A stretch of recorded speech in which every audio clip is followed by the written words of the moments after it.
gara-gara ini kalau kasusnya nipu mertua pak. Nipu mertua. Bisa diceritakan nipunya seperti apa sih?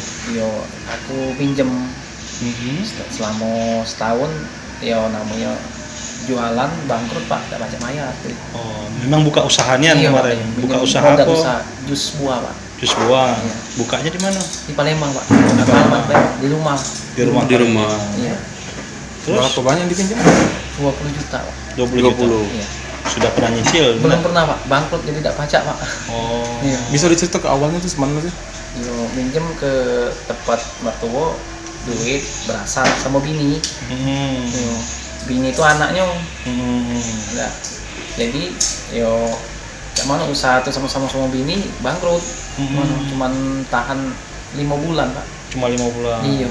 Nah ini Sampai dilapor ke mertua kita tuh gimana? mertua tuh kali lah bosen kali nagih-nagih tak kati penjelasan tak dibayar jadi kali dia sakit hati kan atau janji-janji baik jadi dilapor ke nyawa. Sekarang masih anaknya itu masih jadi istri kita? Masih pak. Masih. Sekarang anak aku Siko 2 tahun, yang Siko yang baru gantung 3 bulan pak. 3 bulan. Jadi anak sama istri di mana? Di Palembang pak. Di Palembang ya? Iya. Dia lah nemen ini nagih-nagih. Dia setiap dia pun pasti nagih utang, setiap dia pun nagih utang. Jadi kan memang sabar ya, belum ada duit. Lah disampaikan Sudah disampaikan. bangkrut tadi. Iya, lah dijelaskan masih. Ya yang tanda tangan memang aku. Tidak mungkin aku kalau pinjam duitnya sama aku dewek, tidak mungkin dipinjam nih pak. Kalau nanti anaknya. Tidak. Itu. Mungkin anak bini kau terantar ke tidak? Udah hati pak, lantar pak. Jadi anak bini, sekarang usaha kita apa?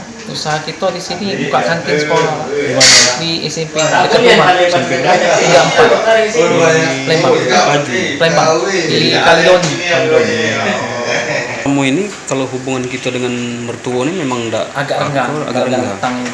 Gara-gara utang ini. Iya. Tapi sebelum ada utang, Agak renggang juga.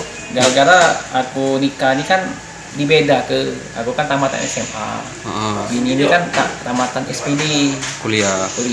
Terus yang adik ipar nih tamatannya SPD, yang adik bini ini tapi lakinya S2. Nah itu yang dibeda tuh.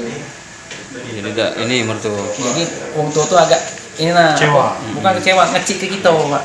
Mertua kita apa kawin? PNS pak. PNS Di Prabu Muli. Di Prabu Muli.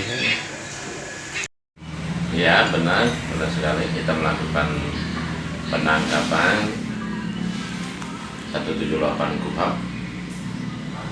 atas nama Eko. Itu modusnya seperti apa? Yang melaporkan sendiri siapa itu? Yang menjadi korbannya?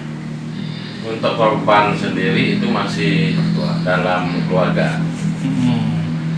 Tapi tersangka ini pinjam uang katanya 15 juta, sebesar 15 juta untuk usaha. Namun uang terus dikasihkan oleh orang tuanya, oleh mertuanya, tapi tidak dibuat untuk usaha. Oh, jadi dilaporkan kasus itu. Lalu mertuanya melaporkan tersangka karena tersangka ini sering pinjam, sering berbohong. Nah, untuk penangkapannya sendiri kapan ini? Untuk tersangka sendiri kita tangkap di Palembang, yaitu kemarin malam. Kalau pasal yang dikenakan pasal apa namanya? Sementara kita kenakan pasal 178 KUHP. Ancaman hukumannya? 378 KUHP. Ancaman hukumannya? Ancaman hukuman itu 5 tahun. 5 tahun. 5 tahun. Oh,